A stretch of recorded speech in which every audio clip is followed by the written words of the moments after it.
Mes amis, bonjour en ce dimanche 9 mars. Je vous fais un point sur la situation économique mondiale et un point patrimoine sur pourquoi l'euro a recommencé à s'apprécier par rapport au dollar cette semaine. En réalité, les deux vont de pair et les deux s'expliquent. Alors d'abord, on va commencer par la situation économique mondiale. Y a-t-il ou non un risque de récession? Et si oui, quel est-il? Quelles sont ses perspectives? Ceux qui voudront en savoir plus sauront quelle stratégie avoir, notamment vis-à-vis du dollar, de l'euro, de leur patrimoine.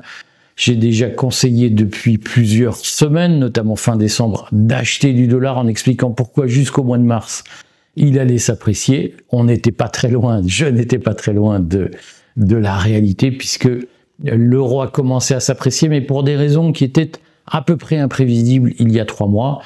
On va y revenir. Si ça vous intéresse, regardez notre vidéo sur la chaîne Patrimoine, 4,99 € par mois. Le lien d'abonnement à la chaîne se trouve dans l'explication, la description de cette vidéo sur YouTube. J'en profite pour vous rappeler que le courrier est accessoirement une chaîne YouTube. Nous ne mettons pas le paquet sur YouTube. L'essentiel de notre activité se trouve dans les colonnes du courrier des stratèges. C'est une dizaine d'articles d'inspiration libertarienne, contrarienne, que vous pouvez retrouver chaque jour sur le courrier. Le courrier est totalement indépendant financièrement. Donc n'hésitez pas à nous soutenir en vous abonnant si vous voulez continuer à avoir une presse libre et qui traite autrement des sujets mainstream ou qui traite de sujets qui ne sont pas abordés par la presse mainstream. Voilà, ça c'était la petite page de pub. Puis n'oubliez pas de vous retrouver sur ce fil Telegram gratuit dont vous voyez l'adresse ci-dessous. Je reviens à la situation économique mondiale parce que il y a de fortes incertitudes sur ce qui va se passer. Alors on en parle au fond assez peu en France. De temps en temps les Échos, c'est leur vocation, journal économique, en parle, évoque les risques de récession liés à Donald Trump. Alors je vais essayer aujourd'hui de traiter la question de est-ce qu'il y a ou non des risques de récession liés à Donald Trump, à la stratégie économique de Donald Trump. Je vous la traite en quelques parties que je vais essayer de simplifier le plus possible, tout en gardant bien évidemment des nuances. Alors, le premier point, je rappelle ce qu'est la stratégie économique de Donald Trump. Donald Trump a une stratégie économique dont la cohérence n'est pas forcément fulgurante pour tout le monde. Alors d'une part, Donald Trump a l'ambition de favoriser la réindustrialisation des États-Unis, notamment en attirant aux États-Unis des usines, des industries qui sont en Europe, en Allemagne notamment. Et pour ce faire, il déploie une stratégie qui est fondamentalement la stratégie du protectionnisme, c'est-à-dire qu'il impose des barrières tarifaires sur les produits importés en disant, eh bien si vous voulez, venez vous installer aux États-Unis, vous pourrez vendre sans barrière tarifaire. Alors cette stratégie, il l'applique dans un halo, une nébuleuse, un univers d'incertitude, puisqu'il change très souvent d'arbitrage et il annonce des barrières. Le lendemain, il annonce que finalement, il accorde un sursis ou au moins un sursis partiel. Et puis finalement, il revient en arrière. Cette incertitude, ces allers-retours, ces palinodies, comme on dit, sont une source d'inquiétude pour les marchés. Mais en soi, ce n'est pas un sujet. Donald Trump a une cohérence derrière qui n'est pas forcément mise en valeur par les médias mainstream en Europe, notamment en France. Il a une cohérence dans sa stratégie qui consiste à dire « j'impose des barrières réciproques à mes partenaires commerciaux parce que ma balance commerciale est déficitaire ». Ça veut dire quoi? Ça veut dire d'abord que les États-Unis importent plus de produits qu'ils n'en exportent, et donc ils dépensent plus d'argent, ils achètent plus d'argent étranger que les étrangers n'achètent de dollars d'une certaine façon, et pour aller vite, je simplifie, on est d'accord. Mais donc les États-Unis sont une puissance importatrice comme la France, avec un déficit commercial important comme la France.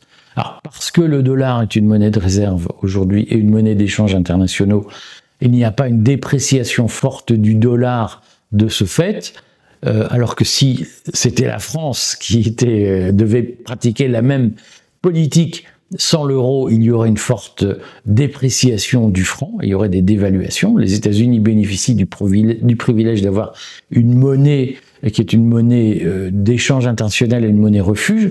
Si vous souhaitez plus d'informations pour comprendre ce mécanisme un peu complexe, demandez-le en commentaire. Je vous ferai une vidéo spéciale sur ce sujet. Mais en attendant, Donald Trump constate que les États-Unis achètent plus qu'ils n'exportent. Alors, en réalité, ce chiffre est un peu en trompe-l'œil parce qu'il est vrai que les États-Unis achètent plus de produits manufacturés qu'ils n'en exportent. En revanche, ils exportent beaucoup plus de biens immatériels, notamment du conseil des biens financiers, de l'argent, des investissements, qu'ils n'en reçoivent. Et donc, mine de rien, la balance commerciale au sens large des États-Unis, la balance des échanges, est beaucoup plus équilibrée que Donald Trump ne veut bien le dire. En tout cas, sa politique est de dire, là où nous importons plus de produits que nous en exportons, il est hors de question que les produits américains subissent plus de barrières protectionnistes qu'ils n'en reçoivent. Dans son discours devant le Congrès, il a eu cet exemple sur la Corée du Sud où Donald Trump dit « Nous accordons une aide militaire importante à la Corée du Sud face à la Corée du Nord et en même temps, la Corée du Sud taxe 4 fois plus les produits américains que les États-Unis ne taxent les produits sud-coréens. » Et donc, Donald Trump dit on va rétablir les équilibres et on va adopter un principe de réciprocité, c'est-à-dire que nous appliquerons des barrières tarifaires à l'importation des produits identiques à celles que les pays d'origine pratiquent vis-à-vis des produits américains.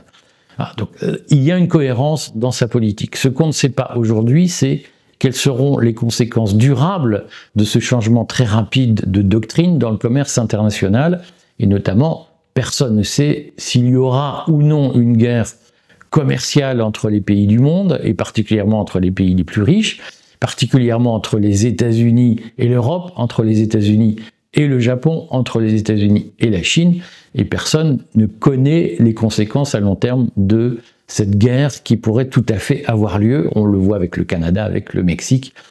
Tout ça est très touffu, c'est comme un mikado, et la situation est trop complexe pour qu'on ne puisse faire des anticipations claires sur tout ce que cela va donner. Alors, c'est, de mon point de vue, un problème superficiel ou circonstanciel, c'est-à-dire que la politique américaine, la politique économique de Trump, et notamment la politique commerciale, est un laboratoire d'idées pour savoir ce que nous pourrions faire si, par exemple, nous pratiquions le Frexit. Est-ce que le protectionnisme est profitable ou pas? Ce qu'on sait en l'état, c'est que à court terme, le protectionnisme devrait augmenter l'inflation de 1/2 point de PIB aux États-Unis. Si on se souvient des hurlements des Français qui sont souvent pour le protectionnisme contre l'inflation, il faut retenir ça, c'est que le premier effet du protectionnisme, c'est de produire de l'inflation, donc de la baisse de niveau de vie. Donc pour l'instant, on ne sait pas. Pour moi, c'est circonstanciel. Pourquoi? Parce que je pense que en réalité, c'est complexe, mais des équilibres vont se faire dans les 2 ou 3 ans. Mais il peut y avoir 2 ou 3 ans de chahut. Et au fond, la politique commerciale et la question des termes des échanges n'a jamais été fondamentale dans une politique économique globale. Voilà. La question de fond reste celle de la compétitivité. Si vous voulez, je ferai une vidéo là-dessus. Mais pour l'instant, on ne sait pas ce que va donner la politique économique de Trump. Et puis, au fond, on ne la connaît pas encore vraiment parce qu'elle change très souvent. Et son principal problème, peut-être, c'est qu'elle manque de lisibilité. Le problème, c'est qu'elle intervient dans un cadre général où il y a de forts déséquilibres systémiques.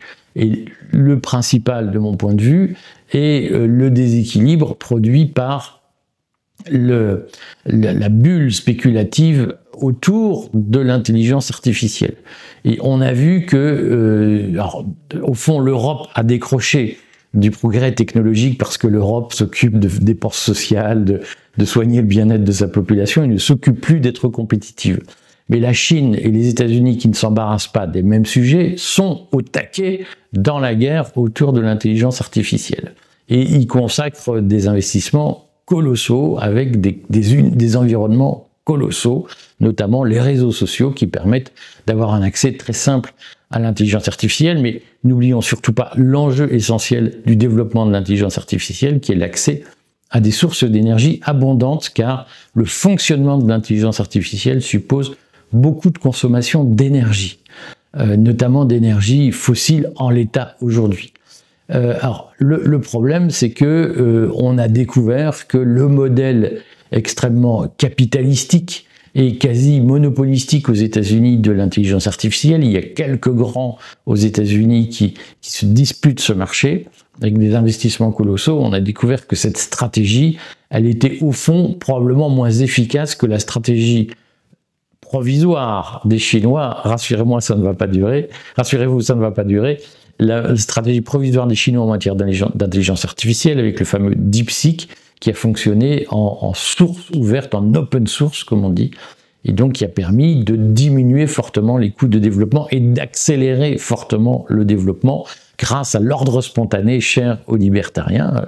La particularité, c'est que les capitalistes américains ont un système très fermé, très vertical de développement de l'intelligence artificielle. Les Chinois communistes ont, eux, pratiqué l'ordre spontané à la libertarienne pour faire masse de toutes les bonnes volontés et développer un produit gratuit pour l'instant.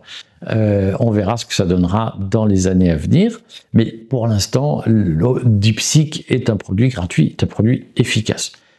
Il ne faut pas faire de DeepSeek mania inconsidéré.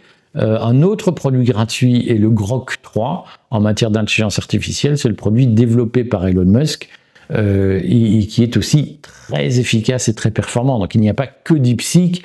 Et ceux qui, pour des raisons idéologiques, nous expliquent que la Chine, c'est vachement mieux que le capitalisme, il faut rétablir les équilibres. Grok est capitaliste et fonctionne au moins aussi bien que DeepSeek, et a priori a coûté moins cher que les grands produits américains. Voilà, donc tout ça pour dire que ce qu'on découvre, c'est que beaucoup de spéculateurs, beaucoup d'investisseurs ont parié sur un enrichissement très fort des entreprises spécialisées dans l'intelligence artificielle comme Nvidia, qui absorbent des centaines de milliards d'investissements ou de capitalisation. Et le problème, c'est que ces centaines de milliards sont probablement inutiles ou vont en tout cas dans des poches qui auraient pu faire avec beaucoup moins. Et il n'est pas impossible que les marchés financiers soient secoués par une remise en cause structurelle et qu'il n'est pas impossible que les capitalisations boursières accumulées durant les 18 derniers mois autour de l'intelligence artificielle à New York soient complètement disproportionnées par rapport à la réalité et qu'il y ait un ajustement, comme on dit, c'est-à-dire un crack financier, parce que tout le monde va se dire mais Nvidia est un concurrent beaucoup moins solide qu'on imaginait par rapport aux Chinois, par rapport à Elon Musk. Il y a aujourd'hui une guerre économique autour de l'intelligence artificielle qui peut tout à fait être productrice de cracks financiers, de cracks boursiers. Et ça, on ne sait pas si ça va se passer ou pas.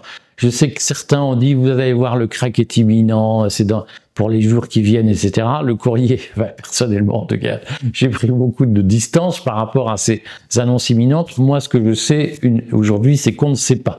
C'est qu'il y a statistiquement un certain nombre de facteurs de risque, mais il y a aussi statistiquement un certain nombre de facteurs de stabilité. Et comme toujours dans l'histoire, rien n'est écrit, malheureusement. On adorerait que ce soit écrit, qu'il y ait comme ça quelques puissances qui tirent les ficelles.